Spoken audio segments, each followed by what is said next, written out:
Hey everyone, thank you for tuning into this week's video on the Spark Your Speaking channel. Today we are going to talk about 3 tips that have helped me flourish on TV. My name is Kathy Lee and I'm your public speaking coach. I haven't really spoken a lot about my TV career, but for those of you who are new to this channel, TV broadcasting is my background. Throughout my career, I've also had the privilege of speaking in front of hundreds of people as an MC and a keynote speaker. I've learned a lot along the way, and I've also made a ton of mistakes as well. But, we'll talk about the mistakes another day, but for now, let's just focus on the things that I've done that have helped me excel. Now, I get many of you may not be, planning or interested in pursuing a career in TV broadcasting, but it doesn't matter. To be a successful TV broadcaster, you still need to be able to public speak well. And that's why I believe these tips are completely transferable to help you achieve your public speaking goals. The first tip I'm going to share that has helped me in my career is don't be afraid to take the plunge, especially if you feel you aren't ready or if you're scared. I've faced this situation so many times in my career, from filing my first TV report to anchoring the news for the first time to countless opportunities that I've been given. In some of these scenarios, I didn't think I was ready. And perhaps I wasn't, but I had 2 choices: either not take the opportunity and never progress in my career, or take the plunge and do whatever you can to stay afloat. I always chose the latter. Literally held my breath and hoped for the best. And so far, it's worked out. Now, don't get me wrong. Some of it didn't look or sound pretty, but you learn from that first opportunity and you get better. I always say you have to get the first one out of the way, okay? Now, the first time I ever emceed an event, I didn't know what I was doing either. I remember holding onto the lectern so tight and not deviating from my script and just being scared. But I got through it, and it wasn't the best, but it wasn't horrible. And I kept doing it and getting better and better and better. Now, the first time I ever did a live hit on TV, that's where you stand outside somewhere and answer a question the anchor is asking you and you don't have a script. I was also scared. I tried to memorize my script as much as I can just to get through the first one.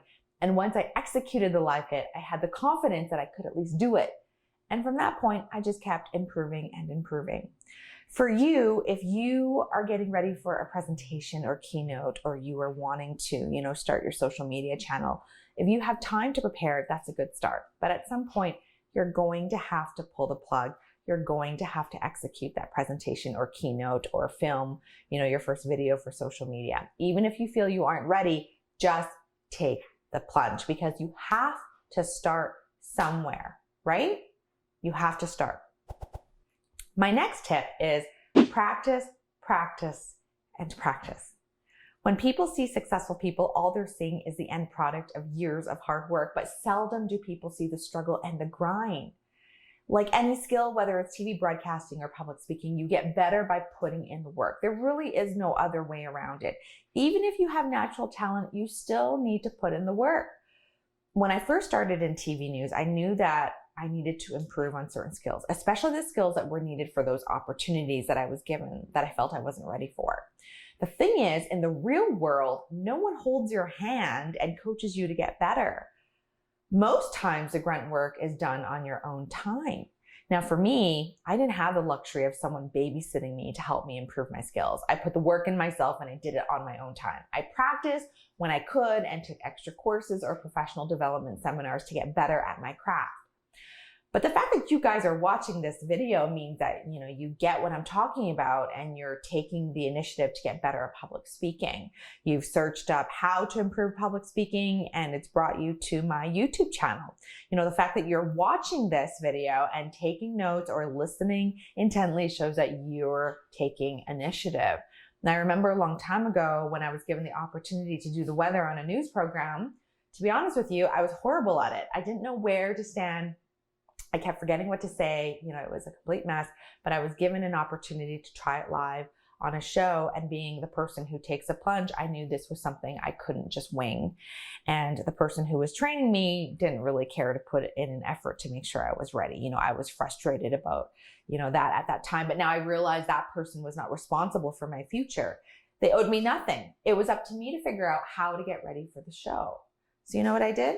I talked to the director of the show and asked if he could set me up so that I could come by the station for 3 straight nights and just practice. And that's what I did. I rehearsed over and over and over again. And by the time I went live, I was a whole new person, and I really impressed a lot of people who saw me just a week earlier and was like, this girl is not ready, right? So the point of me sharing that with you is, remember, you are in control of your own future. No one else is, okay?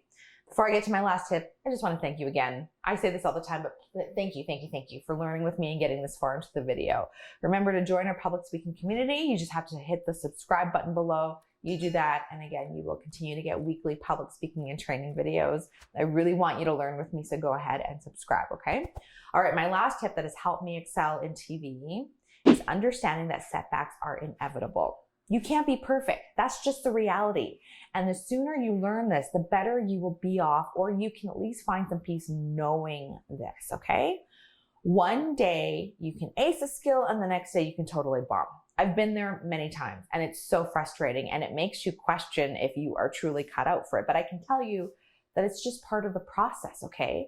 I've hosted morning shows throughout my career, and there are, these are monstrous shows. You're on air for 3+ hours, and there's a lot of opportunity to do amazing things, but also a lot of opportunities to make mistakes.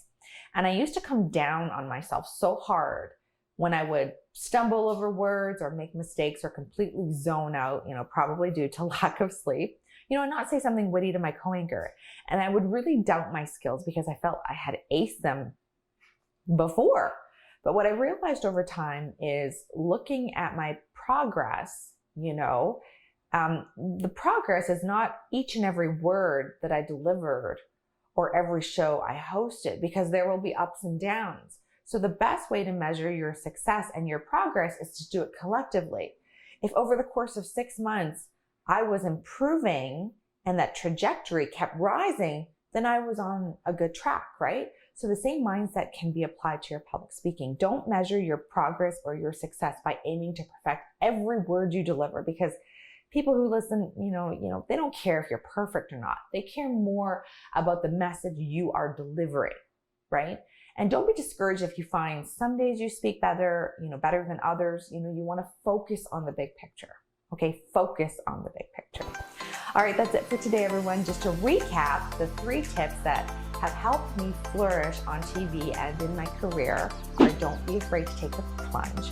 Practice, practice, practice, and understanding that setbacks are inevitable. If you like this video and you found it helpful, remember to hit the like button below and share it so that others can benefit as well. If you have any questions or topic ideas, feel free to leave a comment below. I love reading them. And if you would like to learn about, the other public speaking programs that I have, go to my website, sparkyourspeaking.com. See you next week.